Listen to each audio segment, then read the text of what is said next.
Aujourd'hui, vous allez entendre un conte intitulé La Nuit des Sages, écrit par Olivier Lotte.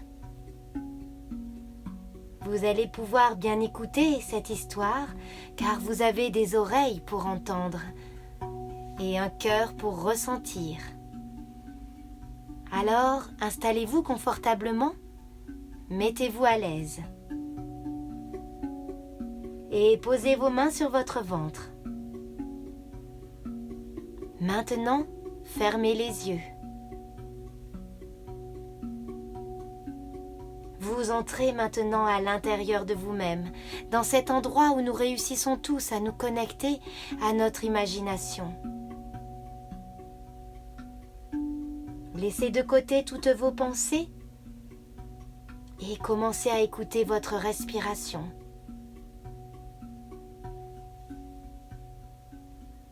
Cette respiration est calme et tranquille. Et vous vous sentez plus à l'aise, plus détendu et plus calme. Si vous vous rendez compte que vous êtes distrait par une pensée ou bien une sensation dans le corps ou encore un bruit à l'extérieur, alors tout simplement ramenez votre attention à l'écoute de l'histoire.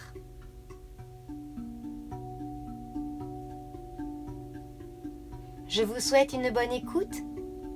Je prends soin de votre temps. Et maintenant, silencieusement, la nuit des sages.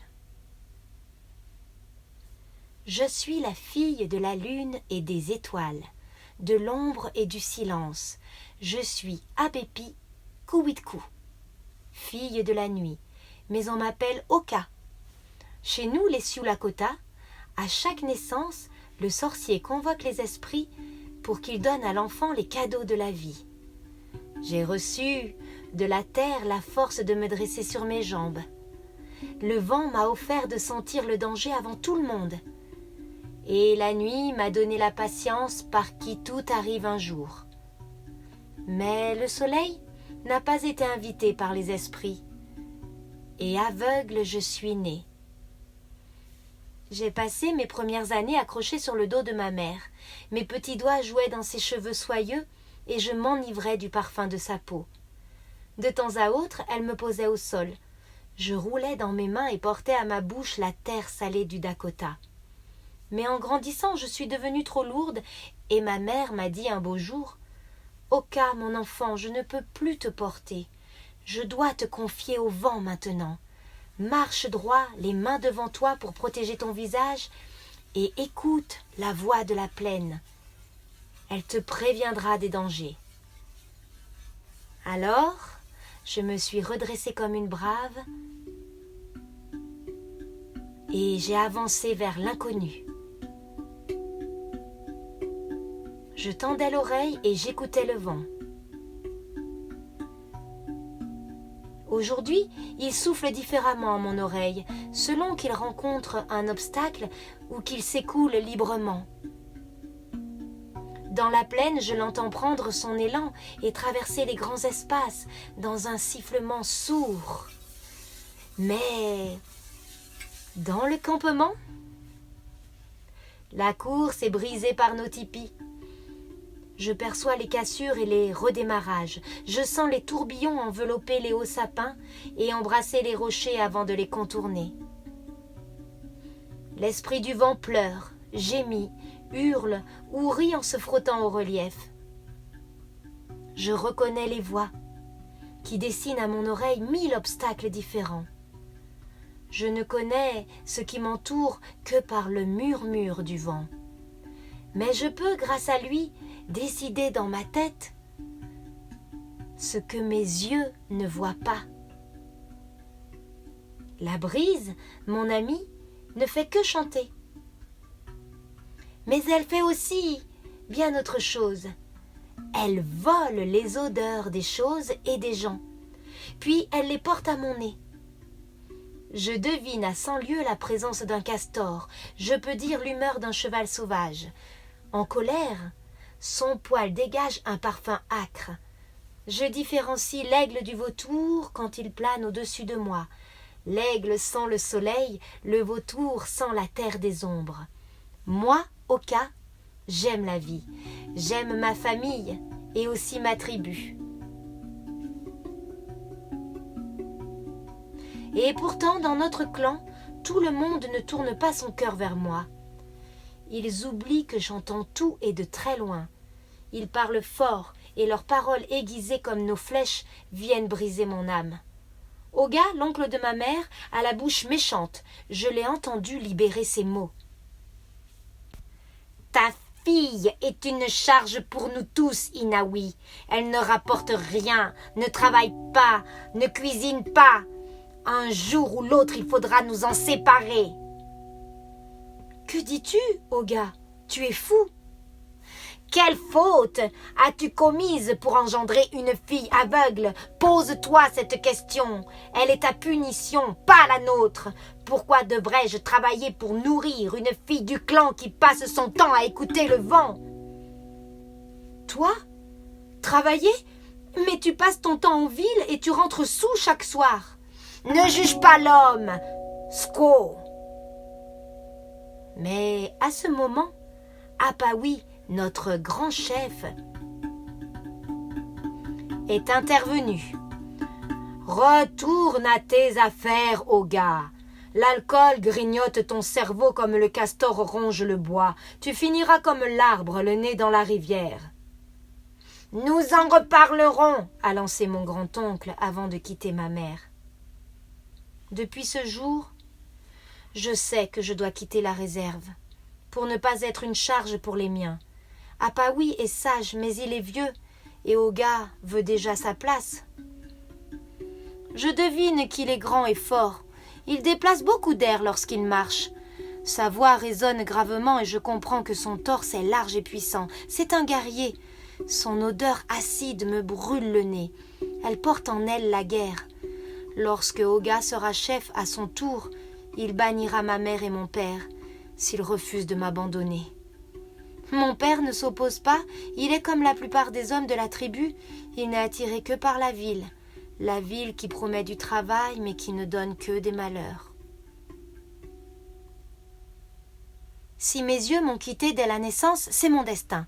Je n'ai pas le droit de le faire porter à mes parents. Il faut que je parte, et vite. Demain, j'irai au milieu de nos chevaux. Ils me connaissent. Je vais parler avec eux. Je vais respirer leurs robes et sentir leur souffle sur ma joue. Je vais toucher leurs muscles et leurs tendons pour choisir le meilleur d'entre eux. Et celui qui acceptera de m'emmener devra être robuste et résistant. Mais surtout, le poney qui m'emportera devra remplacer mes yeux. Car au-delà de notre réserve, l'inconnu m'attend et le vent chantera d'une voix nouvelle.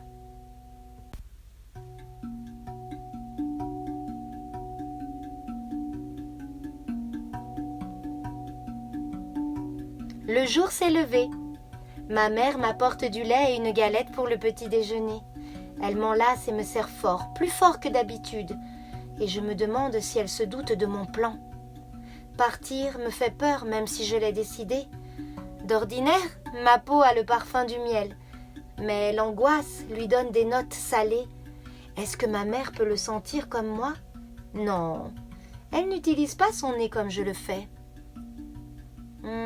Tout va bien, Oka? Oui, maman, pourquoi? Je te trouve pâle, ton visage ne reflète pas la lumière. Oh, je suis juste un peu fatiguée. Je vais marcher avec les chevaux, ne t'inquiète pas. Fais attention tout de même. Ils galopent en tous sens quand ils prennent peur. Je souris. Les choses que je ne vois pas me trahissent. Mon visage, ma peau par exemple, je n'en contrôle pas la couleur. Je ne sais même pas ce qu'est une couleur. Alors, je rassure ma mère du mieux que je peux et lorsqu'elle sort du tipi, je dépose dans le fond de ma sacoche quelques fruits et un restant de galette. Je me dirige ensuite vers le parc à chevaux. Je hume l'air et je compte 27 odeurs différentes. j'ai l'embarras du choix. Le sol vibre. Les poneys viennent à ma rencontre.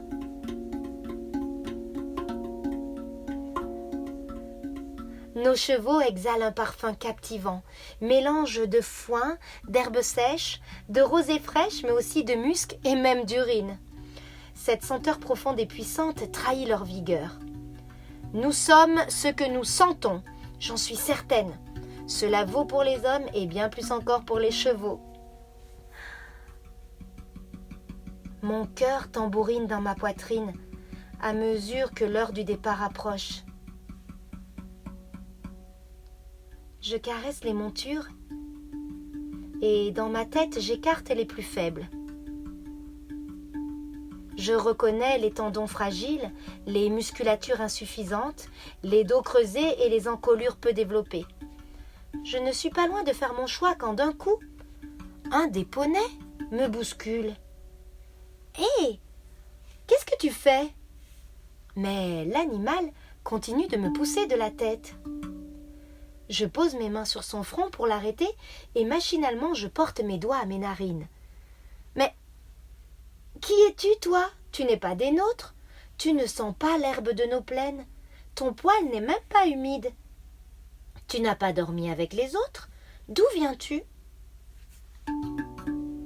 À nouveau, le petit cheval frotte son front contre moi, comme pour me dire « Tu as raison, Oka, je ne suis pas d'ici. » Je décide de l'inspecter et je passe mes bras autour de son cou qui me semble large et musclé. Mes mains glissent sur son poil soyeux et je découvre un dos robuste et des fesses rebondies. Aucun de nos étalons n'est aussi bien fait. Mais par quel hasard es-tu arrivé ici ? J'ai bien envie de t'emmener, cheval mystérieux, mais... Non, je ne peux pas. Je ne sais pas à qui tu appartiens. Oublions cette idée. Allez, laisse-moi passer. Alors que je contourne le poney, celui-ci se décale et me barre le passage. Hé, que fais-tu ? Mais il insiste et me pousse. Il baisse son encolure et m'incite à grimper sur son dos. Ça alors ? Tu veux que je monte, c'est ça ? Il me bouscule encore. Ça va, j'ai compris. Je crois que je n'ai pas le choix. Mais tout de même, tu es incroyable. Je jette mon sac sur le cou de l'étalon et saute sur son dos. Je n'ai pas le temps de réaliser que je ne lui ai pas passé la bride, qu'il démarre en trombe. Arrête ! Arrête ! Tu es fou ! Je ne vois rien, je ne peux pas te diriger. Mais il continue sa course folle. Je m'agrippe à sa crinière généreuse et je serre mes mollets sur ses flancs. Je comprends que nous galopons vers le campement que je voulais éviter. Je tente un demi-tour, mais ma monture ne veut rien savoir. Elle a pris les commandes. Assurément, elle évite tous les obstacles et semble savoir où elle va. Mais je ne suis pas rassurée pour autant. Et des cris me parviennent.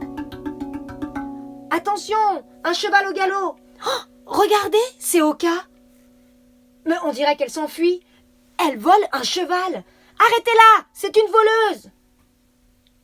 Je m'éloigne des tipis. Nous avons traversé le camp à toute allure. Ils ont raison. Je suis une voleuse. Mais pouvais-je faire autrement ? Je voulais éviter le pire à mes parents. Je viens de faire le jeu de Oga. Je sais qu'il va me poursuivre et me faire arrêter pour se débarrasser de moi. Je suis une idiote. Mon poney a maintenant changé d'allure. Il galope posément. Je n'arrive toujours pas à le diriger. Toi aussi, tu es un idiot. Tu m'as mise dans le pétrin. Non seulement je suis une voleuse, mais en plus tout le monde croit que j'ai traversé le camp pour me moquer des miens. Tu es stupide. Mon petit cheval donne une ruade et je manque de glisser. Puis il s'arrête tout net.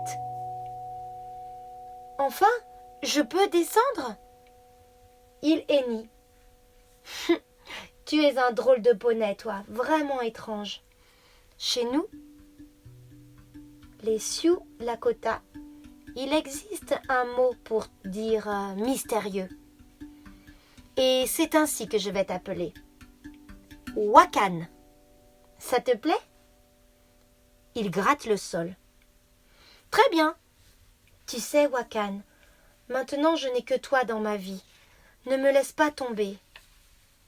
Wakan abaisse son encolure et plie un genou. Je l'enfourche et nous repartons vers l'inconnu.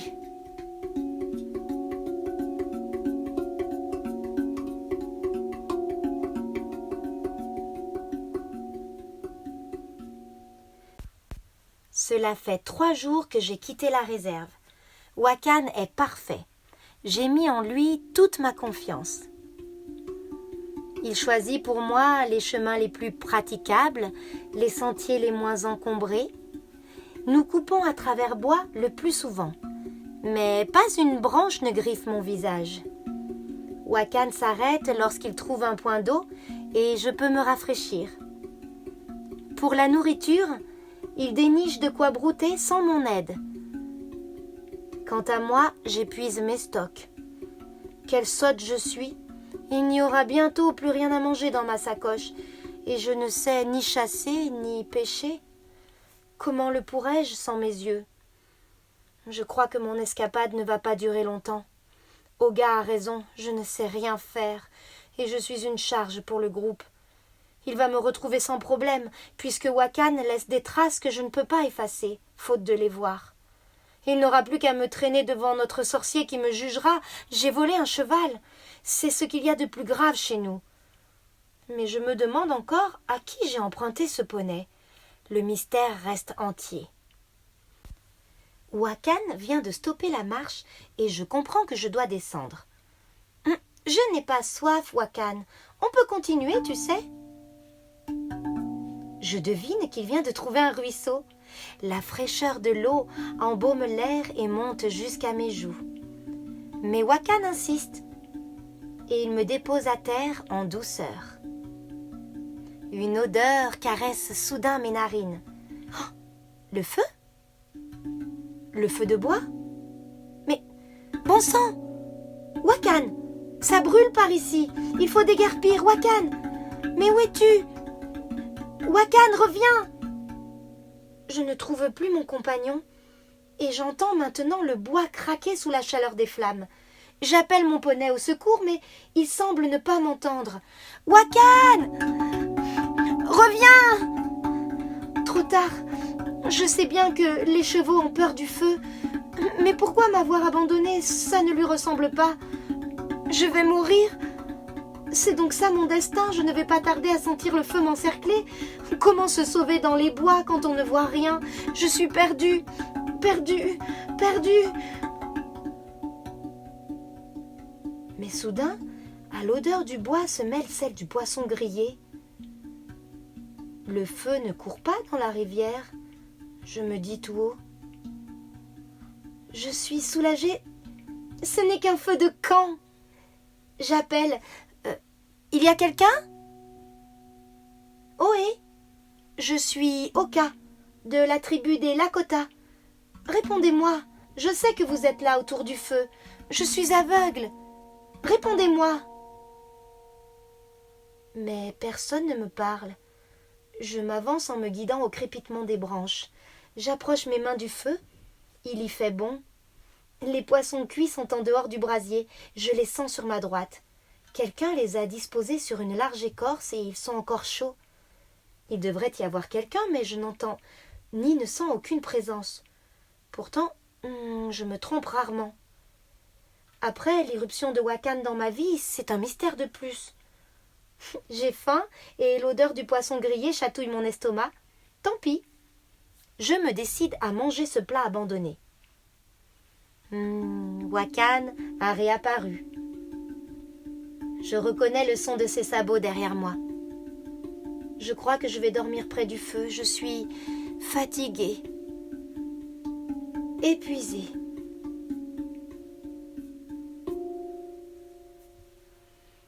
À mon réveil, une chose troublante me surprend. Le feu n'a pas baissé d'intensité.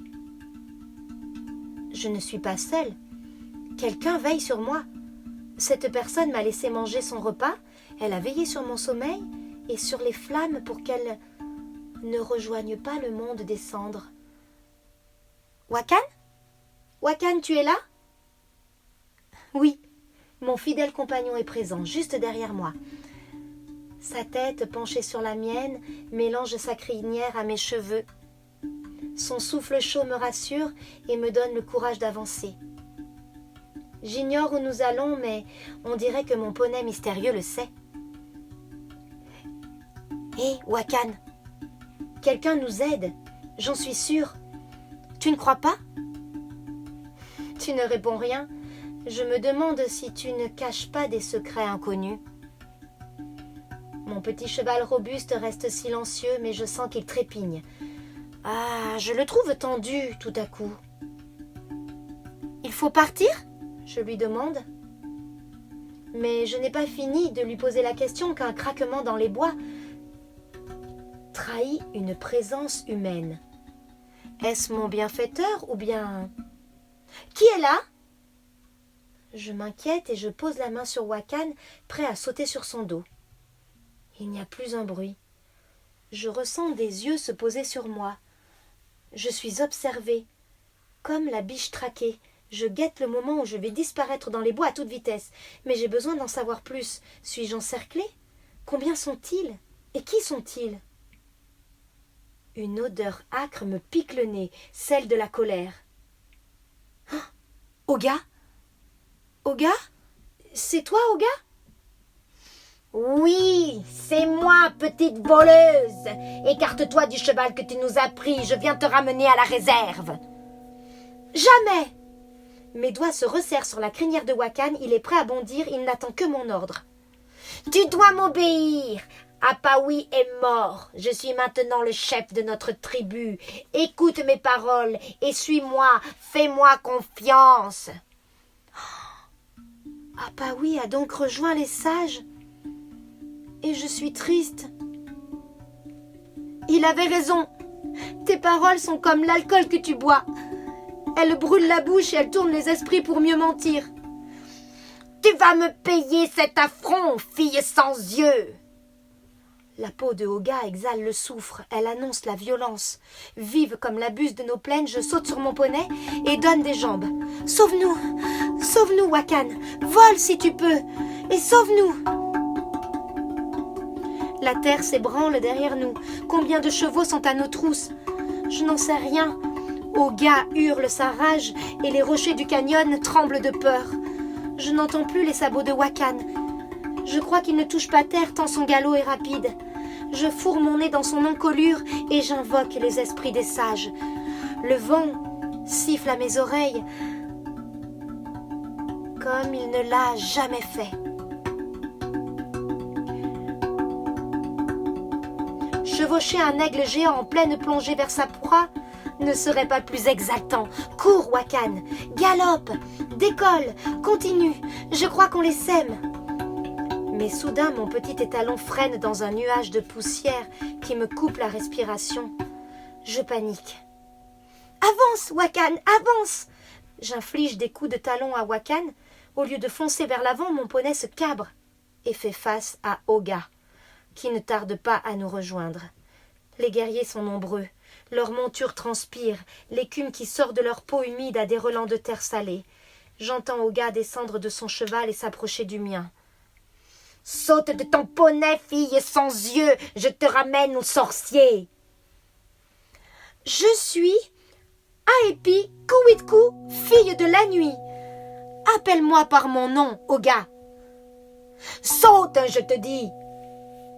Mais voici que Wakan se dresse à nouveau sur ses postérieurs et menace Oga. « Abattez ce poney !» hurle le nouveau chef à nos guerriers. « Oga !»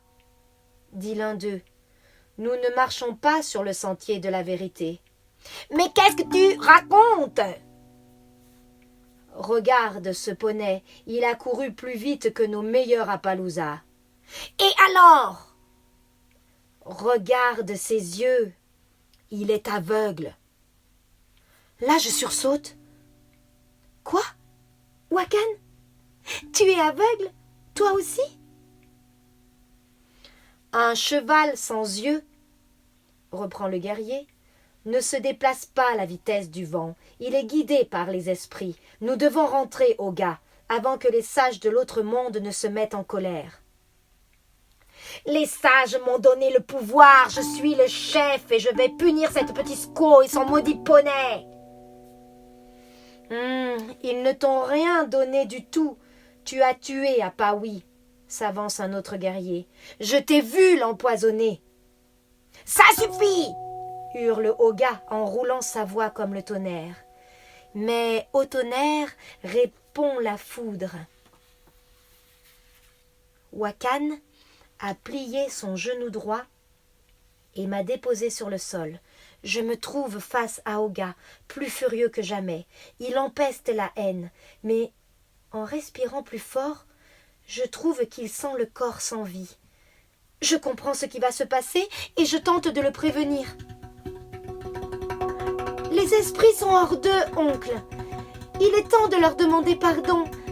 C'est ta seule chance de ne pas repartir avec eux. Je ne quitterai pas le monde des vivants aujourd'hui, qu'ils aillent au diable. Les esprits des guerriers anciens ne laissent pas à Oga finir sa phrase. Et la foudre dans le ciel témoigne de leur bravoure passée et de leur justice. Fâchés du manque de respect, les sages des temps anciens lancent une boule de feu sur Oga qui roule, le nez dans la rivière toute proche. Je crains maintenant pour notre tribu, lance un brave. Nous n'avons plus de chef et nous avons offensé les esprits. Alors, le vent se lève. Il se faufile dans les branches qui nous entourent. Son sifflement se change en voix. Et d'un coup, nous comprenons ses paroles. L'esprit souffle dans notre langue. Écoute, guerrier, et écoutez tous. Vous n'avez pas entendu la sagesse d'Apawi. Vous avez répondu à l'appel de la ville qui vous détourne des forêts. Vous, les braves, avez laissé l'alcool affaiblir votre esprit et les lumières danser devant vos yeux.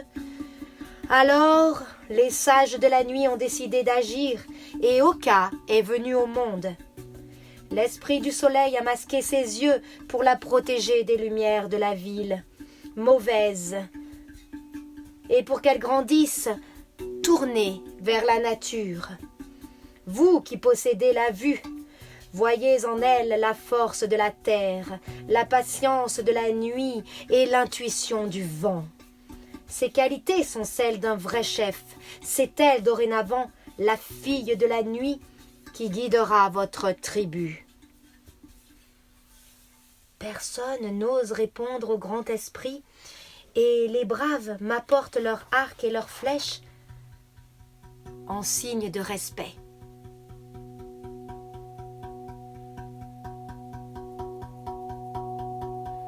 Je ne mérite pas tout cela.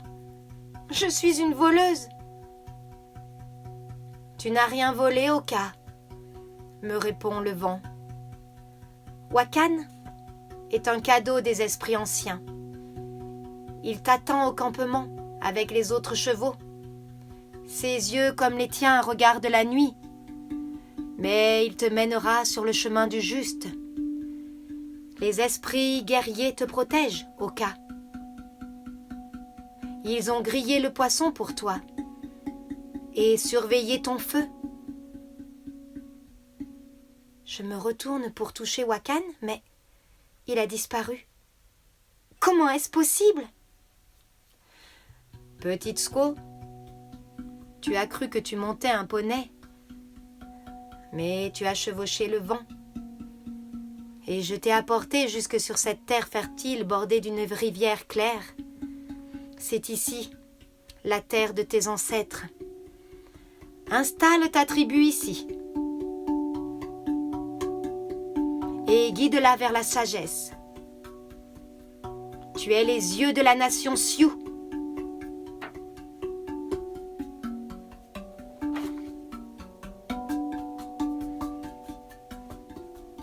Et l'esprit du vent quitta les grands feuillages. De retour au camp, j'embrasse mon père et ma mère et je leur demande de démonter notre tipi. Ensuite, je me dirige vers Wakan qui m'attend à l'écart. Je retrouve son parfum puissant et son dos large. Je me mets en selle, flatte son encolure et lui chuchote. En avant, Wakan! Retrouvons la terre de mes ancêtres. Alors, mon poney avance au pas, fier et traînant le sabot. Je me redresse et crie aux braves. Peuple Sioux! Peuple Sioux Lakota! Notre tribu renaît!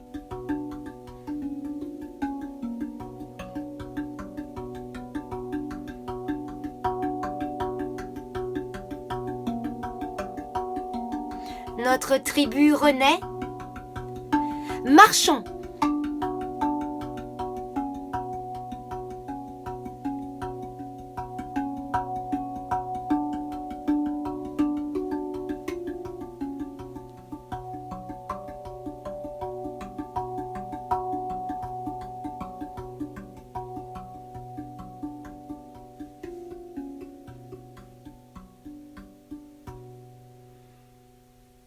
Et voilà comment se termine cette histoire de la nuit des sages. Vous allez revenir ici et maintenant, alors prenez un moment de repos. Prenez une profonde inspiration et une grande expiration. Prenez votre temps. Prenez votre temps et doucement, doucement, ouvrez les yeux.